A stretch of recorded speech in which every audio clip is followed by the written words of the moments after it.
Hello student, आज हम आपके लिए 12th क्लास के वेक्टर का 5वां लेक्चर लेके आए हैं जिसमें हम लोग बातें करने वाले हैं the collinearity of the vector के बारे में। ओके, पिछले क्लास में हम लोग सेक्शन फार्मूला देखे थे।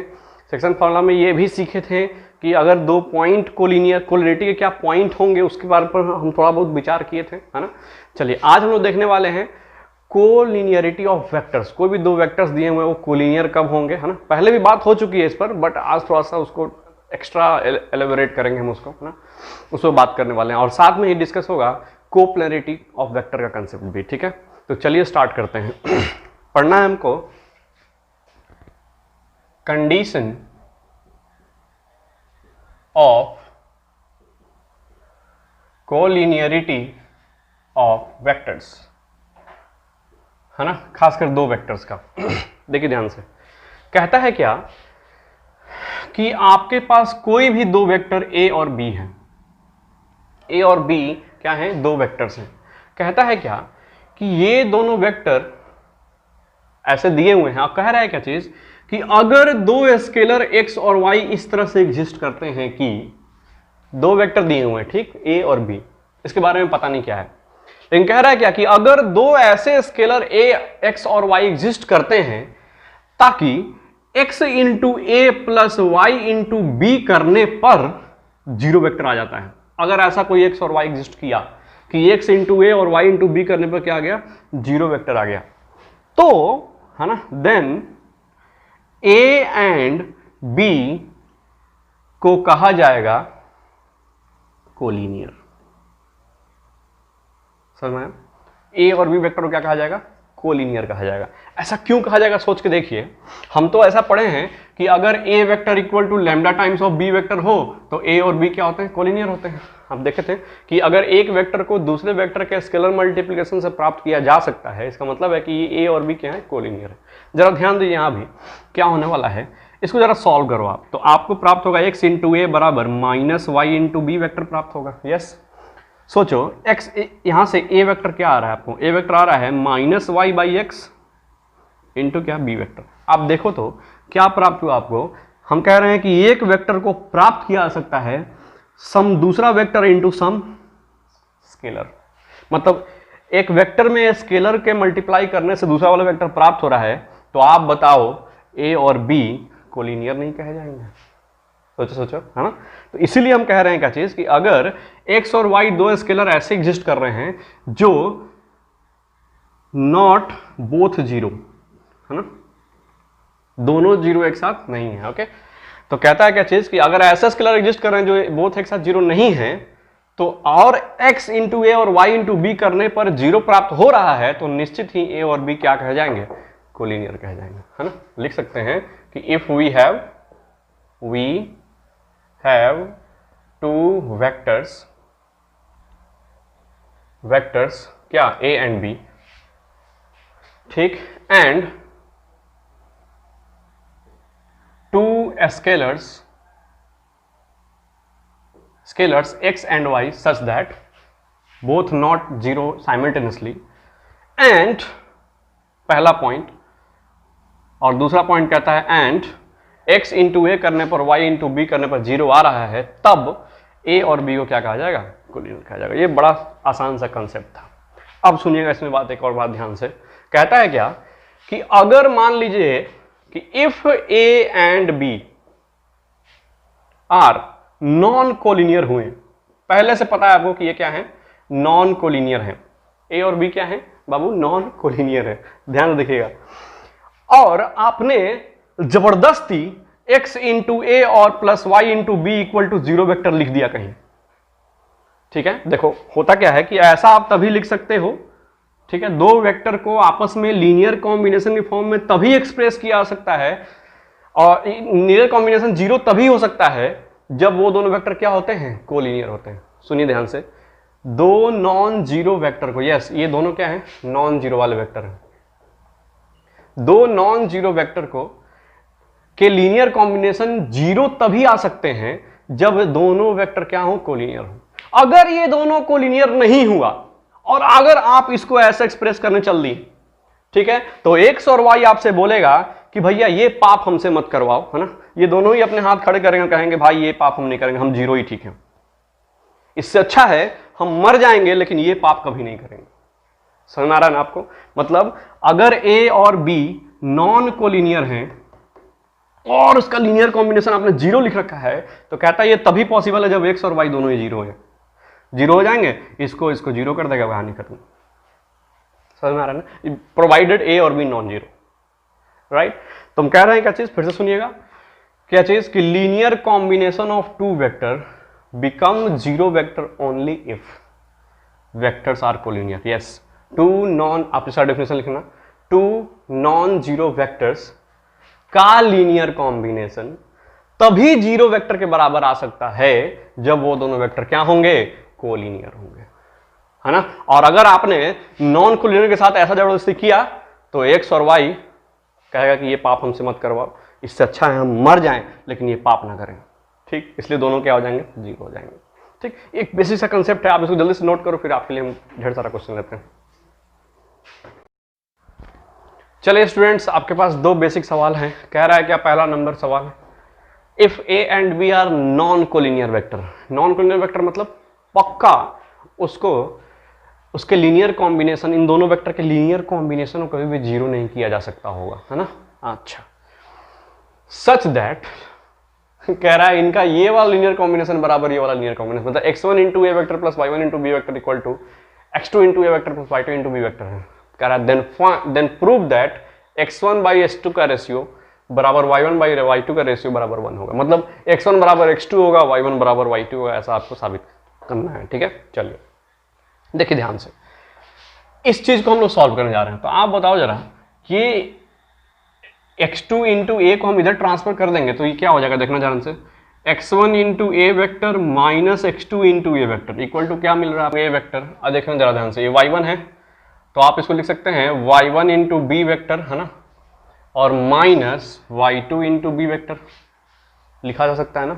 अच्छा, इक्वल टू क्या आ गया, जीरो वेक्टर। सुनना ध्यान से, यहां से a कॉमन ले लो आप, तो यहां से मालूम चला x1 minus x2 into A vector plus y1 minus y2 into B vector equal to क्या आ गया, जीरो वेक्टर। ये देखिए क्या हुआ हुआ क्या कि कोई कांस्टेंट है ना, कोई स्केलर है इंटू ए वेक्टर और कोई दूसरा स्केलर है इंटू बी वेक्टर, ठीक है। और ए और बी नॉन कोलिनियर है और इसके लीनियर कॉम्बिनेशन को हमने क्या कर दिया, जीरो कर दिया। तो ये दोनों स्केलर कहता है क्या कि भैया ये नॉन कोलिनियर वाले को, नॉन कोलिनियर वाले के साथ आप ऐसा कांड करवा रहे हो, ये पाप हमसे नहीं होगा, इससे अच्छा है कि हम लोग आत्महत्या कर ले, है ना। तो यहां से x1 माइनस x2 आत्महत्या कर लेगा और यहां से y1 माइनस y2 आत्महत्या कर लेगा। समझ रहे हैं ना बात को? क्यों? हाँ, अभी पढ़े हैं कंडीशन कि किसी भी नॉन कोलिनियर वेक्टर को कभी भी उनके लीनियर कॉम्बिनेशन को जीरो नहीं किया जा सकता है। अगर आपने ऐसा किया तो ये बराबर भी जीरो हो जाएगा और ये बराबर भी जीरो हो जाएगा।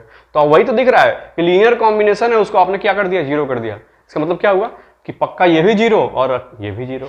ये जीरो करोगे तो यहां से आएगा x1 बराबर x2 और ये जीरो करोगे तो यहां से आएगा y1 बराबर y2, है ना। मतलब यहां से आ गया x1 by x2 equal to 1 और यहां से y1 by y2 equal to 1। यही तो हमको क्या करना था, प्रूफ करना था। कितना आसान चीज है ना।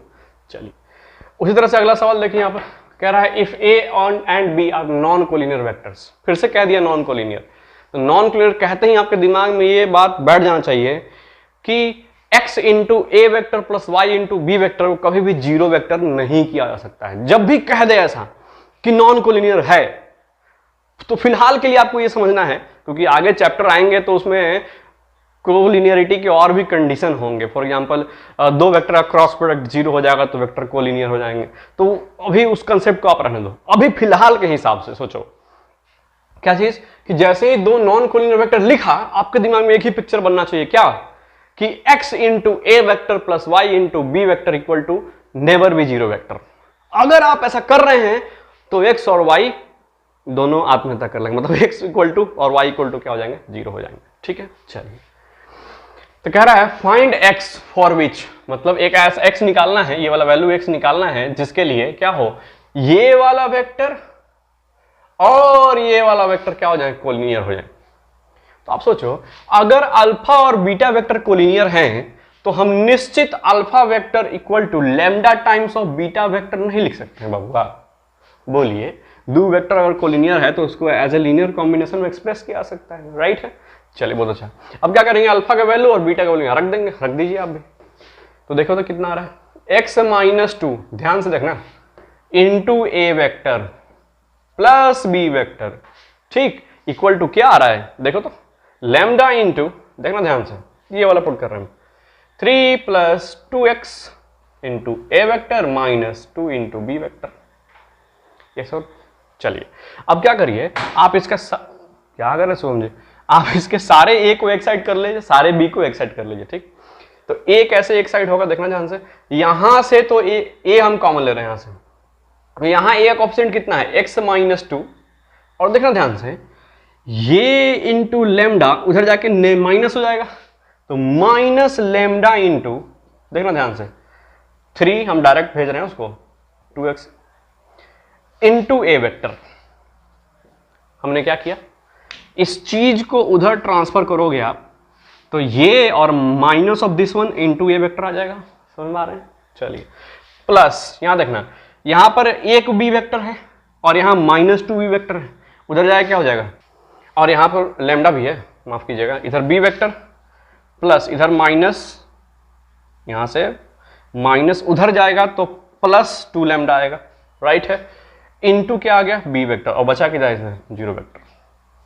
आपको ट्रांसफर करने आया ना, देखना ध्यान से, इसको करके देखना आप आराम से, ठीक।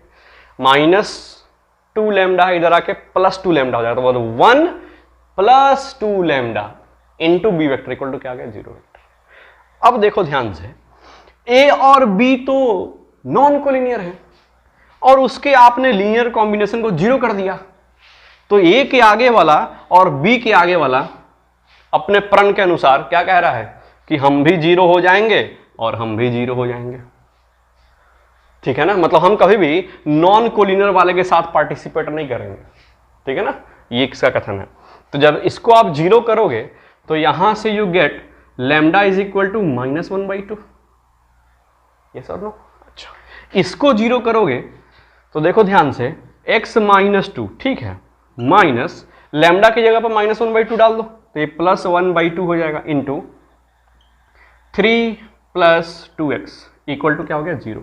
अब ये लीनियर इक्वेशन है, ठीक, यहां से आप x का वैल्यू निकाल सकते हैं, देखिए कैसे निकलेगा, एगो x यहां पर है, सुनिएगा ध्यान से, और 1/2 से 2 कट गया तो एगो x यहां पर है, कितना हो गया यहाँ पर, ये आ गया 2x। अच्छा, उसके बाद यहां देखिए क्या है, ये -2 है, बराबर के उधर जाएगा तो +2 हो जाएगा, सही है बबुआ, और ये 3/2 है, उधर जाएगा तो कितना हो जाएगा, -3/2 हो जाएगा, ठीक है कि नहीं, ठीक है। अब देखो जरा ध्यान से, ये आएगा 2 में से 1.5 गया है ना, तो हाफ बचेगा, यहां से 2x, देखिए ध्यान से, 2x इक्वल टू 1/2 आ रहा है, तो यहां से x इक्वल टू क्या प्राप्त हुआ, 1/4। बोली हुआ कि नहीं हुआ, नहीं, x इक्वल टू कितना आएगा, 1/4, और लैम्डा इक्वल टू -1/2 था तब, ठीक। यही हमको क्या करना था, निकालना था। एकदम आसान है ना, तो जल्दी से नोट करिए, फिर आगे देखते हैं। चलिए स्टूडेंट्स, 2 सवाल आपके लिए और फिर से, है ना, कोलिनियरिटी के कंडीशन में बेस्ड। कह रहा है, if a and b are the position vectors of point this one and this one, a और b इन दोनों पॉइंट के हैं पोजीशन वेक्टर है इन द सेंस। कह रहा है, find the value of m for which a vector and b vector are collinear, मतलब a वेक्टर और b वेक्टर क्या होंगे, कोलिनियर होंगे, ये बात आपको साबित करना है, ठीक है। चलिए, तो आप बताइए, अगर a का पोजीशन वेक्टर इतना है तो डेफिनेटली a वेक्टर को ऐसे नहीं लिखा सकता है 1i कैप, ठीक, -1 j कैप, बोलिए, है ना, कोऑर्डिनेट में ही i कैप j कैप लगाने से क्या बनता है, वो पोजीशन वेक्टर बन जाएगा ना।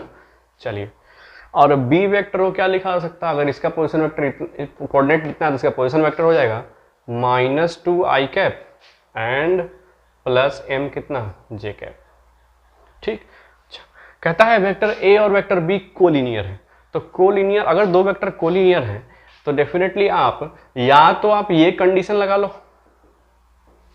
ये कंडीशन अप्लाई कर दो, या फिर इससे आसान होता है ये वाला condition, a equal to lambda times of b, क्योंकि दोनों एक ही चीज है ना। तो क्यों ना आप दो वेरिएबल का इस्तेमाल करिएगा, आप एक वेरिएबल का इस्तेमाल करो, सवाल को सिंपल रखो, है ना। चलिए, तो हम अगर कोलिनियर है तो A vector equal to lambda times of क्या लिख सकते हैं, बी वेक्टर लिख सकते हैं। चलिए, ये बहुत बढ़िया बात। अब दोनों वैल्यू यहाँ पुट कर दो, क्या होगा बताइए जरा। So I cap minus J cap is equal to lambda into, ये वाला रखो जरा, minus 2 I cap plus M J cap रख दिया। अब क्या करेंगे बताओ जरा, अगर दो वेक्टर इक्वल हैं, है ना, तो उसके आई कैप और जे कैप के कोफिशिएंट मैच करने चाहिए ना, है ना। तो देखो जरा ध्यान से, इसमें आई कैप का कोफिशिएंट कितना है 1, और इसमें आई कैप के सामने कौन है -2 लेमडा, मतलब डेफिनेटली 1 इक्वल टू -2 लेमडा होना चाहिए, तब तो इसका आई कैप बराबर हो पाएगा। उसी तरह से इसके आगे -1 है और जे के आगे लेमडा एम है ना, यानी कि -1 किसका बराबरी करेगा, m इंटू लेमडा का, तभी ये दोनों वेक्टर क्या हो सकते हैं, इक्वल हो पाएंगे, राइट। तो अब देखो जरा ध्यान से, यहां से लेमडा वो क्या प्राप्त हुआ, यहां से लेमडा प्राप्त हुआ -1/2, ठीक है ना। चलिए, अच्छा ऐसा नहीं है, याद कर लेना, यहाँ भी -1/2 आया था, यहाँ भी -1/2, मतलब हर क्वेश्चन में -1/2 होता है, ऐसा बाबा कंसेप्ट नहीं लगाना है यहाँ पर, ठीक है ना। चले देखिए ध्यान से, अब क्या करेंगे, इस लेमडा का वैल्यू यहाँ पुट कर दो आप, तो आपको क्या प्राप्त हो रहा है, -1 इंटू m इन -1/2, है ना। माइनस से माइनस शहीद हो गया, ये उधर गुना हो गया, m बराबर क्या आ गया आपका 2, है ना, था ना सिंपल आंसर, बहुत अच्छा। चलिए, ये सवाल देखिए, चौथा नंबर, बढ़िया सवाल है। क्या कह रहा है, let a b and c are 3 non zero vectors, है ना, ए बी सी क्या है आपके नॉन जीरो वेक्टर्स हैं, सच दैट, और इस प्रकार से हैं कि any 2 of them are non collinear, ठीक है, मतलब कोई भी दो वेक्टर आप उठा लो आपको नॉन कोलिनियर मिलेंगे, मतलब ए और बी को उठा लो, देखा गया, अरे ये तो नॉन कोलिनियर है, बी सी को उठा के देखो, अरे ये भी नॉन कोलिनियर है, ए सी को उठा के देखो, ये भी क्या है नॉन कोलिनियर, मतलब एनी 2 को उठा के देखो आपको नॉन कोलिनियर ही मिलना है, ये कह रहा है। ये कह रहा है if a plus 2b vector is collinear with c vector, अच्छा मतलब a प्लस 2b करने पर वो लीनियर कोलिनियर आ रहा है किसके साथ, c के साथ, और कह रहा है b प्लस 3c करने पर कोलिनियर आ रहा है a के साथ, ओ तेरी तो, ठीक है। कह रहा है देन साबित कीजिए हाई वाला कंडीशन फुलफिल होगा, ठीक, एकदम सिंपल सवाल है, साबित करना है, कैसे करेंगे बताइए। तो यहां सवाल शुरू करते हैं, अगर ये वेक्टर कोलिनियर है c के साथ, है ना, तो definitely a vector plus 2b vector is equal to lambda times of c vector लिखा जा सकता है कि नहीं लिखा सकता है ना। चलिए, उसी तरह से इक्वेशन नंबर 1 मानिए, उसी तरह से सुनिए ध्यान से, ये वेक्टर कोलिनियर है a वेक्टर के साथ, तो definitely b vector plus 3c vector equal to क्या mu times of a vector लिखा जा सकता है, इक्वेशन नंबर 2, बोलो जरा, है ना। चलिए, अब क्या करते हैं, इन दोनों वेक्टर, इसमें से a वेक्टर का वैल्यू उठा के यहां रख देते हैं, ठीक है। ऐसा हम क्यों कर रहे हैं, हम चाहते हैं कि पूरा समीकरण something of b plus something of c दिखाई दे, है ना, और इक्वल टू 0 वेक्टर दिखाई दे, हम ऐसा चाहते हैं। फिर सवाल होता है हम ऐसा क्यों चाहते हैं, क्योंकि अगर हम ऐसा लिखने में कामयाब हो जाएंगे ना, और b और c नॉन कोलिनियर है ना, तो पक्का इसको 0 और इसको 0 कर पाएंगे, और हो सकता है वहां से लेमडा और म्यू का वैल्यू निकले जो इसमें से इक्वेशन में रखने पर कहीं ये आ जाता हो, है ना, मतलब लेमडा और म्यू का वैल्यू हम तभी निकाल सकते हैं, नॉन अपने से माने, है ना, इसका वैल्यू आपको चाहिए, मांगता है वैल्यू इसका ना, तो इसका वैल्यू निकलेगा कैसे, डेफिनेटली इस ब्रैकेट 0 करोगे आप, इक्वेशन बनेगा, लेमडा निकलेगा, म्यू निकलेगा, ऐसा होगा। तो आपको पूरे सिनेरियो को b और c मिलाना होगा, या फिर a और b मिलाना होगा, या फिर a और c मिलाना होगा, है ना, कोई भी दो वेक्टर में इसको क्या करना है, एक्सप्रेस करना था। एक जगह से किसी भी एक वेक्टर का वैल्यू निकालो और दूसरे में डाल दो, उससे क्या होगा, इक्वेशन में आपको दो ही वेक्टर दिखाई देंगे, और इसको 0 कर देना, इसको 0 कर देना, लैम्डा म्यू निकल जाएगा, ठीक है। तो सबसे आसान तो हमको कौन दिख रहा है, बलि का बकरा, तो हमको यही दिख रहा है, a। क्या करना है, इसको इधर ट्रांसफर कर दो, a निकाल के यहाँ डाल दो, देखो ध्यान से, इस इक्वेशन से आपको a क्या प्राप्त होगा, a प्राप्त होगा लैम्डा इंटू सी वेक्टर माइनस इधर आके 2b वेक्टर हो जाएगा। अब इस बबुआ को यहां डाल दो, क्या होगा देखो जरा, इधर आएगा b vector plus 3c vector equal to mu times of, सुनना ध्यान से, लैम्डा इंटू सी वेक्टर माइनस 2b वेक्टर। आया? अब क्या करिएगा, अब करना क्या है, सबको उधर ट्रांसफर करो, इधर इक्वल टू 0 वेक्टर मंगवाओ, कोफिशिएंट्स को 0 कर दो। अब बताना जरा ध्यान से, यहां देखना, अगर हम यहां समथिंग इंटू बी लिखें तो देखो क्या होगा, यहां पर तो बी कोफिशिएंट 1 है तो इस ब्रैकेट में यहां तो 1 बचेगा, है ना। और सुनना ध्यान से, यहां बी के आगे कौन है, -2 इंटू म्यू है, उधर जाके +2 इंटू म्यू हो जाएगा। बोलो बोलो बोलो, है ना, है ना, है ना। अच्छा, प्लस उसी तरह से समथिंग इंटू सी वेक्टर लिखने वाले हैं, तो यहां तो सी का कोफिशिएंट 3 है ना। अच्छा, यहां से म्यू इंटू लेमडा है, उधर जाके माइनस म्यू इंटू लेमडा हो जाएगा, और इक्वल टू, अब इधर क्या बचा, इधर क्या बचेगा, 0 बटा सन्नाटा, है ना। चलिए, अब हमको दिखाई दे दिया, प्लानिंग के तहत चल रहे हैं हम लोग, है ना। ये नॉन कोलिनियर वेक्टर हैं, उसके लीनियर कॉम्बिनेशन को आपने 0 करा है, तो कोफिशिएंट बोला कि इससे बढ़िया है कि हम आत्महत्या कर लें, इन नॉन कोलिनियर वाले के साथ बैठा दिया हमको, है ना। तो ये दोनों क्या होगा, 1 + 2 म्यू इक्वल टू क्या लिखोगे, 0, और इसको जब ट्रांसफर करोगे तो म्यू इक्वल टू क्या प्राप्त होगा, -1/2। बुझाल बबुआ। अब बताओ जरा, इसको भी क्या करोगे आप, 0, तो 3 minus mu lambda equal to 0 कर दो, म्यू का वैल्यू यहां डाल दो, तो क्या प्राप्त हुआ, 3 + 1/2 lambda equal to 0, so lambda equal to आता है -6। ठीक है, अब क्या करना है, म्यू और लैम्डा के वैल्यू को किसी भी इक्वेशन में डालो। अब इसमें डालोगे तो म्यू डालना होगा, इसमें डालोगे तो लैम्डा डालना होगा, है ना। किसी भी इक्वेशन में म्यू चाहे लैम्डा का वैल्यू डालो, आंसर निकल जाएगा। लैम्डा का वैल्यू पुट करते हैं यहाँ पहले वाले में, दूसरे वाले में तो है ही नहीं, है ना, पहले वाले में पुट करते हैं, क्या आएगा देखो, बाई इक्वेशन 1 क्या होगा देखना जरा, a + 2b is equal to, ये -6 है ना, -6c ले बबू आ गई लो, प्लस 2b वेक्टर -6 + 6c, इधर आके +6c हो जाएगा, इक्वल टू क्या, 0 वेक्टर। प्रूव्ड भैया, प्रूव्ड, है ना, आसान। अब इसको जल्दी से नोट करिए, फिर हम आपके लिए कंडीशन ऑफ कोप्लेनरिटी लेते हैं। चलिए स्टूडेंट्स, आपके पास है अगला कोप्लेनरिटी का टेस्ट, है ना, कि 3 वेक्टर कोप्लेनर कब होंगे, इसका टेस्ट कैसे हम करेंगे, है ना। इसके लिए भी एक कंसेप्ट आने वाला है स्केलर ट्रिपल प्रोडक्ट का, उसमें भी हम लोग सीखेंगे, है ना।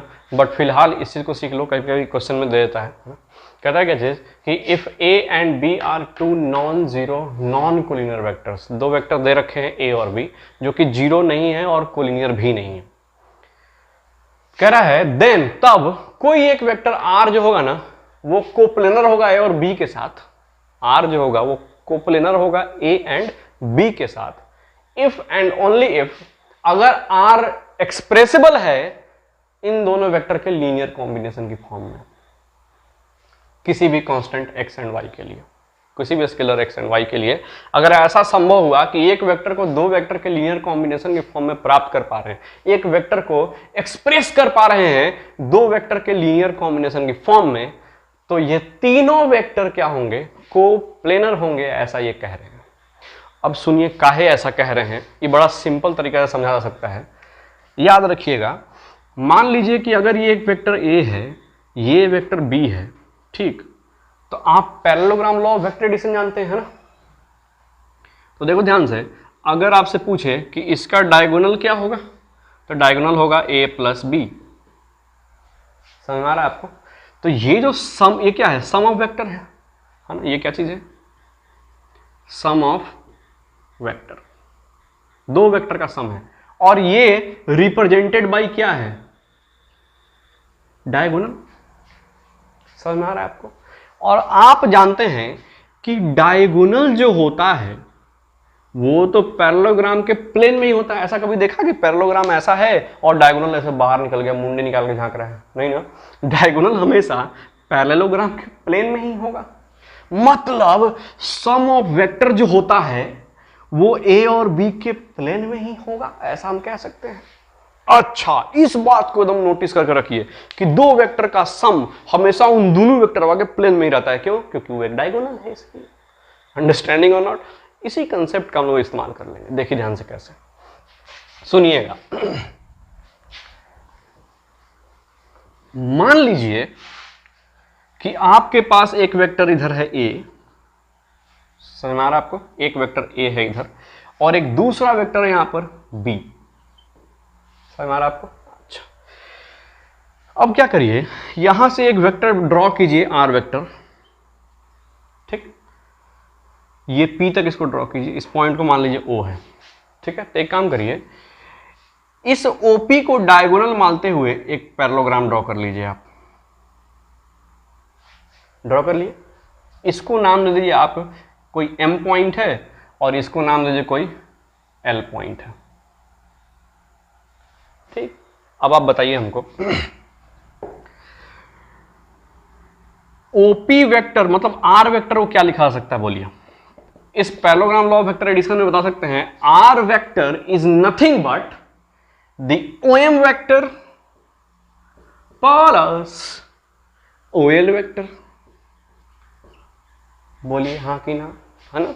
चलिए अब सुनिए, OM vector is collinear with a vector, इसके कोलिनियर है, तो हम कह सकते हैं ओएम वेक्टर कैन बी प्राप्त, है ना, by multiplying any constant x with A. समझ में आ रहा है ना? देखिए ओएम वेक्टर ए के अलोंग है, तो एम वेक्टर बराबर कोई कांस्टेंट एक्स इंटू ए लिखा जा सकता है।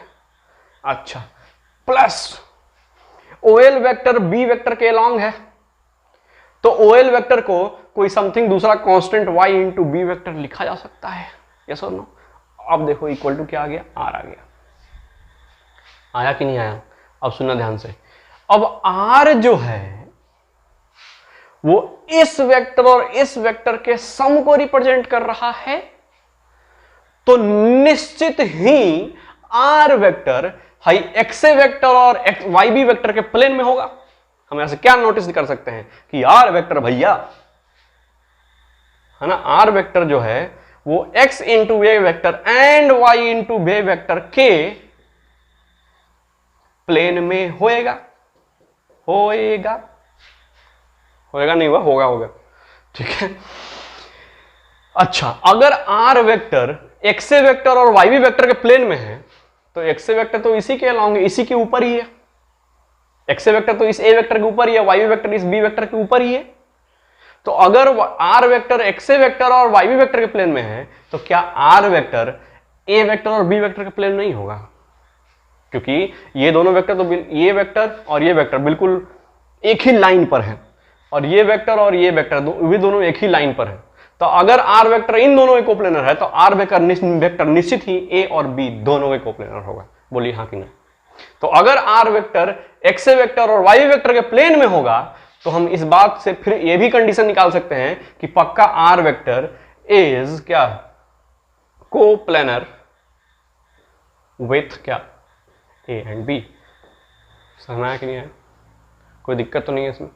चलिए बहुत बढ़िया। मतलब हम कह सकते हैं कि अगर इफ वन वेक्टर, है ना, is expressible as a linear combination of two other vectors, then two other vectors and this vector are क्या, कोप्लेनर। बुझाया बाबुआ? कोई दिक्कत तो नहीं है इसमें? तो आसान कंसेप्ट है, तुरंत समझ में आ जाता है। चलिए फिर से वही कहानी यहां पर क्या कह रहा है, सुनिए ध्यान से। कह रहा है कि अगर मान लीजिए यहां पर लिखा हुआ है x इंटू ए vector plus y into B vector plus z into सी वेक्टर, कल को ऐसा लिखा इक्वल टू 0 कर दिया। समझ में आ रहा आपको? तो देखिए ध्यान से, यहां पर हो क्या रहा है कि ये लीनियर कॉम्बिनेशन ऑफ वेक्टर्स लिखे हुए हैं, मतलब निश्चित ही वाई ए वेक्टर बी वेक्टर और सी वेक्टर क्या होंगे, कोप्लेनर होंगे। समझ में आया कि नहीं? क्यों? क्योंकि यहां से आप सी वेक्टर निकालोगे तो जेड इंटू सी वेक्टर आ रहा है एक्स इंटू ए vector plus y into B vector minus sign के साथ।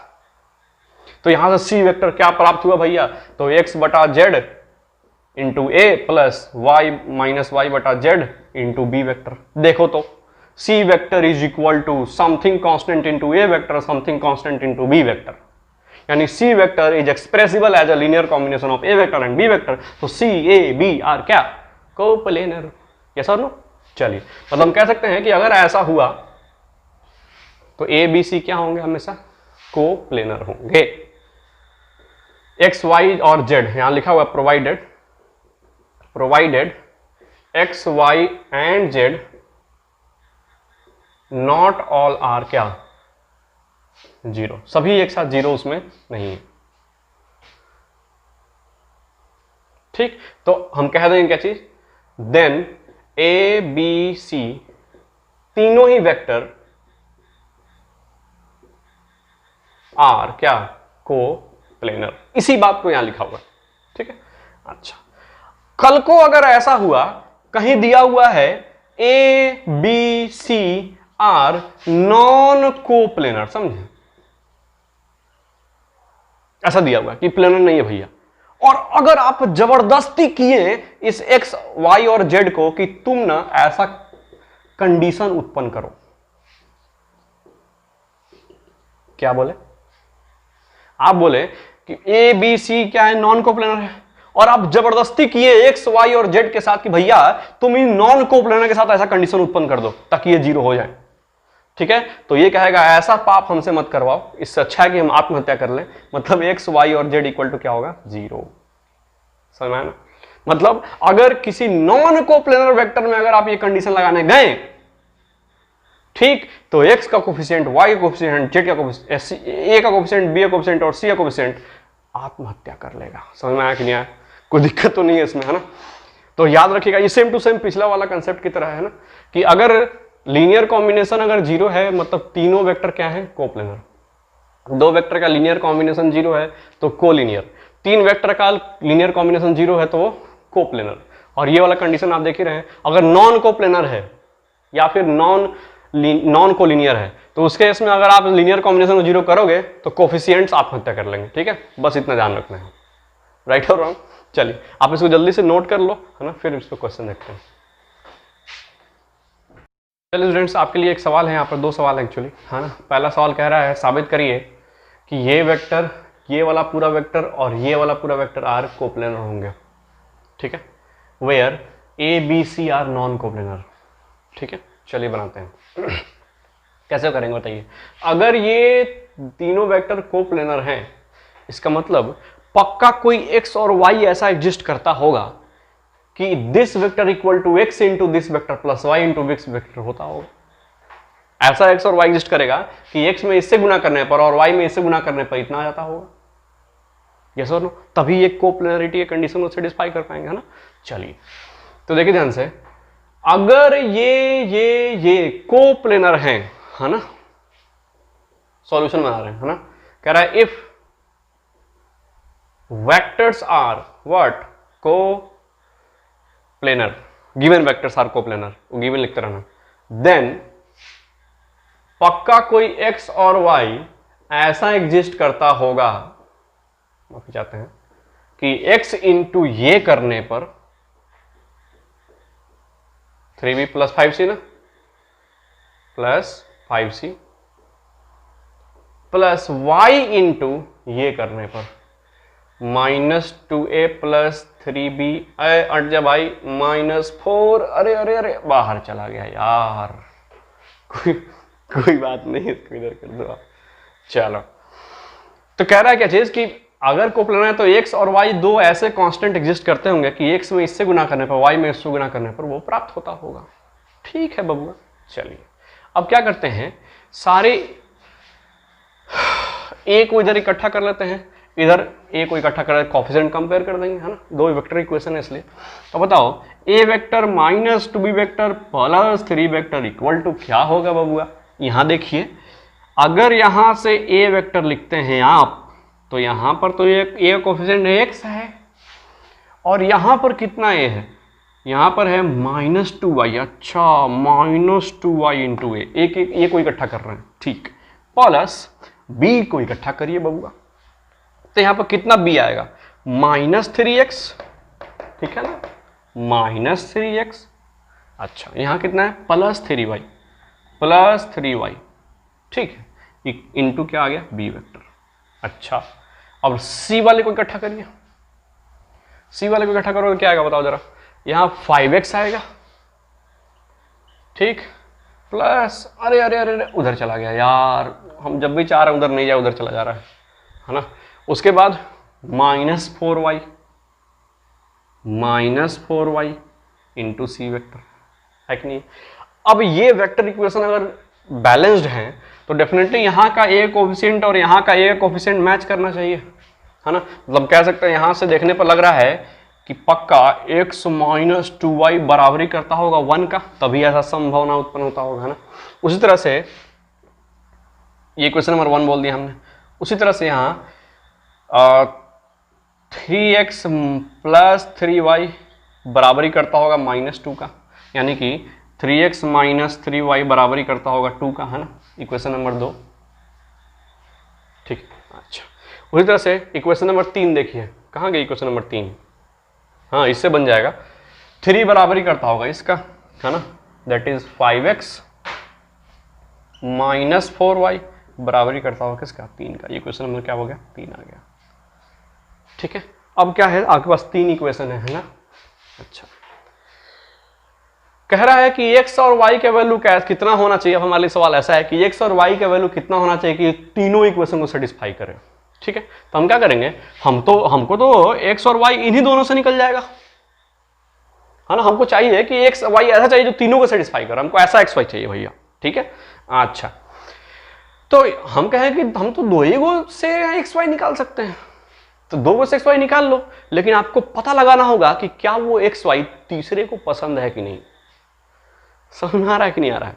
अगर इससे एक्स वाई निकल गया, ठीक है, अच्छा बात है, निकल गया, लेकिन तीसरे को पसंद नहीं आया, तो उस एक्स और वाई को एक्सेप्ट नहीं किया जाएगा। मतलब वैसे कांस्टेंट दुनिया में एग्जिस्ट नहीं करते होंगे, ठीक है। और अगर एग्जिस्ट नहीं करेंगे तो डेफिनेटली तीनों वेक्टर कोप्लेनर नहीं हो पाएगा। समझ में आया? गुड। मतलब 3 इक्वेशन से क्या होता है, 2 से एक्स वाई निकलता है और तीसरे वाले में सेटिस्फाई करके हम लोग क्या करते हैं, चेक करते हैं। अगर नहीं हो पाया बराबर, तीसरे को पसंद नहीं हुआ, 2 से निकला हुआ, तो आप कहोगे ना कि नहीं नहीं नहीं नहीं, ऐसा एक्स वाई कोई नहीं संभव है जो तीनों को पसंद आए, ठीक है कि नहीं? ठीक है। अब मान लो इन दोनों से निकालोगे तो हो सकता है उसको पसंद नहीं है, इन दोनों से निकालोगे तो हो सकता है इसको पसंद नहीं है, इन दोनों से निकालोगे हो सकता है इसको पसंद नहीं है। मतलब 2 से निकलेगा और तीसरे को पसंद आना चाहिए वो चीज, तभी वो एक्सेप्ट किया जाएगा, राइट है। चलिए, बहुत अच्छा। तो इससे आप एक्स और वाई निकाल के दिखाइए कितना होगा। तो डेफिनेटली आप क्या करोगे, एक्स और वाई निकालने के, इसमें 3 से गुना कर दो, 3 से गुना करोगे क्या? हाँ, कर दो। इसमें 3 से गुना कर दो और इसमें 2 से गुना कर दो। तो आप इसमें अगर 3 से गुना करोगे, देखो मैं करता हूं, इसमें हम 3 से गुना कर रहे हैं, सुनना ध्यान से, और इसमें से जो घटा रहे हैं, तो ये इक्वेशन बन जाएगा, यहीं पर लिखते हैं ना गुना करके, 3x, ठीक है बाबू, अच्छा, माइनस 6y, अच्छा, इक्वल टू 3, सही। इसमें हमको 2 से गुना करना है, तो ये हो जाएगा 6x, ये हो जाएगा 6y और ये हो जाएगा 4। घटा दो धक्के दोनों को, घटाओगे तो क्या मिलेगा, ये प्लस हो जाएगा, ये माइनस हो जाएगा, ये अरे अरे यार 10th क्लास यार, है ना। ये क्या प्राप्त हुआ यहाँ से, 3x इज इक्वल टू प्राप्त हुआ 1। सो यहाँ से x इक्वल टू कितना है भैया, 1/3, और x बराबर 1/3 है तो यहाँ डाल दो, ठीक। तो y बराबर भी क्या आ जाएगा, 1/3 आएगा, आई थिंक, देखो तो ध्यान से, तो कितना आएगा 1/3, okay, minus 2 into y equal to क्या आ गया 1, है ना। ये उधर जाके सब्ट्रैक्ट हो जाएगा, तो आप देखो ध्यान से, माइनस 2y इक्वल टू आएगा 1 में से 1/3 सब्ट्रैक्ट हो जाएगा, तो डेफिनेटली बचेगा 2/3। सो यहाँ से y इक्वल टू कितना आया, -1/3। अब यहाँ से x भी निकल गया, y भी निकल गया, ठीक। इन दोनों को पसंद, अच्छा, मतलब ये x y वैसे हैं जो इन दोनों को पसंद आएंगे, इसके अलावा कोई ऐसे दूसरे x y नहीं हो सकते जो दोनों को पसंद है। तो एक समझ में आ गया कि इन दोनों को पसंद आने वाला x y निकल गया। जरा पूछ के देखो कि तुमको ये तो पसंद है, ठीक, पूछ के देखो। तो क्या करेंगे, x इक्वल टू 1/3 यहाँ रख दो, -1/3 यहाँ रख दो, तो 1/3 रखोगे तो देखो ध्यान से, ये आएगा 5/3 और -1/3 का तो ये +4/3 आ जाएगा, मतलब 9/3 आ जाएगा, जो कि 3 है। अरे इसको पसंद आ रहा है ना, मतलब हम कह सकते हैं कि अच्छा x और y दो ऐसे वैल्यू एग्जिस्ट कर रहे हैं जो इन तीनों को पसंद आ रहा है, मतलब इस इक्वेशन को सेटिस्फाई कर रहा है। ओ, मतलब हमको मिल गया कि दो x y ऐसे एग्जिस्ट कर रहे हैं कि दिस प्लस दिस करने पर ई वेक्टर वहां प्राप्त हो रहा है। तो हम कह सकते हैं कि सर आपने जो वेक्टर दिया है ना, निश्चित ही कोप्लेनर है। समझ में आया कि नहीं? हम कह सकते हैं यहां से कि ऐसे एक्स वाई एग्जिस्ट कर रहे हैं ना, देखिए ध्यान से, अरे तू बाद में तुम थोड़ा मैनेज कर लेना, ठीक है। चलो हम लिख रहे हैं यहां पर, देखिए x there exist x and y, है ना, सच दैट इक्वेशन 1 हैपेंस। देखो ना, दिमाग लगाना, कम जगह में, है ना, ज़्यादा चीज़ लिखने का तरीका। 1 हैपेंस, इसका मतलब ये हुआ कि गिवन, देखिए यहाँ भी खेल खेल दिया ना, वेक्टर्स आर क्या, कोप्लेनर। समझ में आया? बहुत बढ़िया। यहाँ देखिए, कह रहा है साबित करिए कि हाई वेक्टर हुआ, हाई वेक्टर हुआ और हाई वेक्टर हुआ कोप्लेनर नहीं होगा। तो इसका मतलब है कि ऐसे x और y एग्जिस्ट नहीं करते होंगे जो लीनियर कॉम्बिनेशन को बराबर कर पाए। ठीक, चलिए तो देखिए ध्यान से, अगर ये कोप्लेनर, अब क्या करना है इसको बनाने के लिए, आपको सेम काम करना है। ठीक, आप इसको लिख देना है इस तरह से, वहां से भी सीधे x y z निकाल लेना है। और हो सकता है कि यहां से x y निकला हुआ x y, दो इक्वेशन से निकला हुआ x y तीसरे को पसंद ना आए, तो हम कह सकते हैं कि इन तीनों को सेटिस्फाई करने वाला कोई भी ऐसा एक्स वाई नहीं है।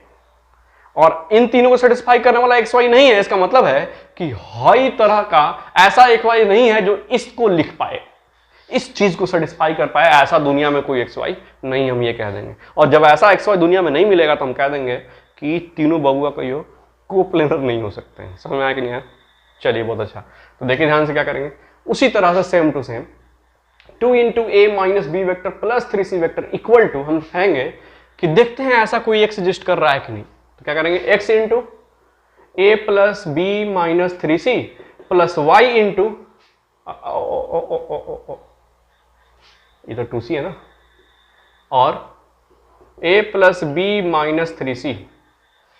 हमको चेक करना है कि ऐसे दो एक्स वाई एग्जिस्ट कर रहे हैं कि नहीं। तो हम मान लिए कि ऐसा है, और चेक करना है कि एग्जिस्ट करता है कि नहीं।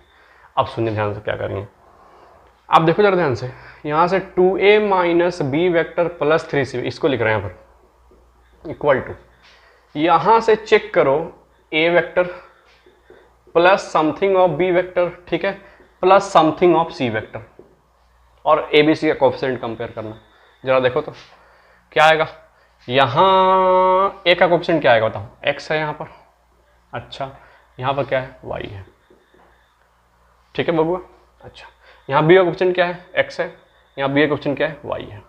अच्छा देखना, उसके बाद यहाँ से x का क्वेश्चन कितना है, -2x, ठीक है, और यहाँ का क्वेश्चन कितना है, -3y। सी आ गया। अब क्वेश्चन कंपेयर करो, तो यहाँ से आ रहा है x plus y equal to 2, ठीक है, और यहाँ से आ रहा है x plus y equal to -1, ठीक है ना। देखिए झोल तो हमको ये दिखाई दे दिया, और -2x -3y इक्वल टू है 3। समझ में आया ना, कोएफिशिएंट कंपेयर कर लिए तीनों का, है ना। अब देखो कहानी, हम लोग क्या करेंगे दो जगह से x और y निकालेंगे और तीसरी जगह देखेंगे पसंद आ रहा है कि नहीं पसंद आ रहा है ना। चलिए, तो हम कहते हैं कि यहां पर आपको सॉल्व करने की जरूरत नहीं पड़ेगी, क्योंकि झोल डायरेक्टली दिखाई दे रहा है, एकदम दो गुटों में फूट ऐसे ही नजर आ रहे हैं। देखो ध्यान से कहा, ई कह रहा है इक्वेशन कि हमको ऐसा एक्स वाई चाहिए कि जोड़ने पर 2 आ जाए, कह रहा है हाई वाला कि हमको ऐसा एक्स वाई चाहिए जोड़ने पर -1 आ जाए, है ना। ऐसा कभी संभव हो पाएगा? अगर किसी दो चीज को जोड़ने पर 2 आए तो उन्हीं दो चीज को जोड़ने पर -1 कैसे आ सकता है भाई? कि नौटंकी बतिया रहा है कि नहीं, दोनों मिलकर देखिए तो, है कि नहीं है। मतलब हम कह सकते हैं कि नहीं भैया, हमने हाथ खड़ा कर लिया कि ऐसे कोई भी एक्स वाई नहीं मिलेंगे तो तीनों को पसंद आएंगे। ये दोनों को पसंद आने वाला दुनिया में कोई भी एक्स वाई एग्जिस्ट नहीं करता होगा, यस और नो। मतलब ऐसे कोई भी एक्स वाई एग्जिस्ट नहीं करते हैं जिससे आप ये लीनियर कॉम्बिनेशन लिख पाए। और अगर ये लीनियर कॉम्बिनेशन नहीं लिख पाएंगे तो हम कह देंगे कि आपने जो दिया हाई वाला और हाई वाला निश्चित ही नॉन कोप्लेनर है, यस और नो। हम कह सकते हैं वेरी गुड, बहुत बढ़िया, शानदार। मतलब कह सकते हैं कि यहां कोई भी ऐसा एक्स वाई, है ना, क्या एग्जिस्ट नहीं कर सकता है। अतः, है ना, अतः क्या, गिवन वेक्टर्स आर नॉन कथी कोप्लेनर। ए भगवान, समझ में आया कि नहीं? शानदार था ना। चलिए, आज हम अपने क्लास को यहीं पे विराम देते हैं। अगले क्लास में हम लोग मिलेंगे तो हम लोग बातें करेंगे डॉट प्रोडक्ट ऑफ वेक्टर पर। तब तक आप देखते रहिए जीआरसी की वीडियोस। धन्यवाद।